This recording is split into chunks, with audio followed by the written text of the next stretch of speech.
SKF India industrial के शानदार FY26 वित्तीय नतीजों के इस खास विश्लेषण में स्वागत है। चलिए सीधे शुरू करते हैं।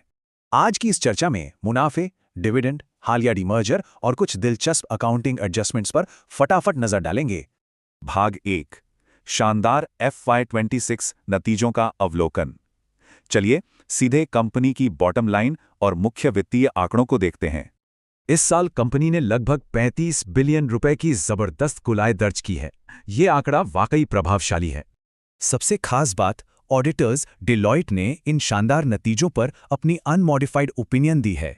मतलब साफ है, वित्तीय आंकड़े पूरी तरह सटीक और निष्पक्ष हैं। इससे निवेशकों का भरोसा काफी मजबूत होता है। 30 बिलियन के खर्चे हटाने के बाद भी 4 बिलियन रुपए से ज्यादा का शानदार ऑपरेटिंग प्रॉफिट बचता है।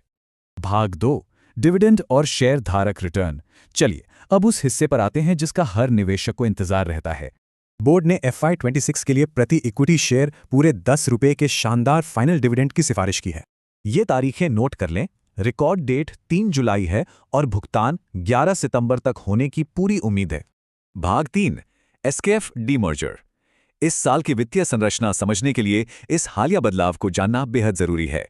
नई इकाई 2024 के अंत में बनी, अक्टूबर 2025 में प्रभावी हुई और दिसंबर में सफलतापूर्वक लिस्ट भी हो गई। इस शानदार ट्रांजिशन में मौजूदा शेयरधारकों के लिए एक के बदले एक शेयर एक्सचेंज का सीधा और पारदर्शी तरीका अपनाया गया था। भाग 4 असाधारण मदें। अब उस बड़े खर्चे को देखते हैं जिसका असर सीधे फाइनल नेट प्रॉफिट पर पड़ा है। इस वित्तीय वर्ष में लगभग 2 बिलियन रुपए की भारी भरकम राशि असाधारण मदों के रूप में दर्ज की गई है। साफ देखा जा सकता है कि इन असाधारण लागतों का एक बहुत बड़ा हिस्सा सीधे इसी डीमर्जर से जुड़ा है।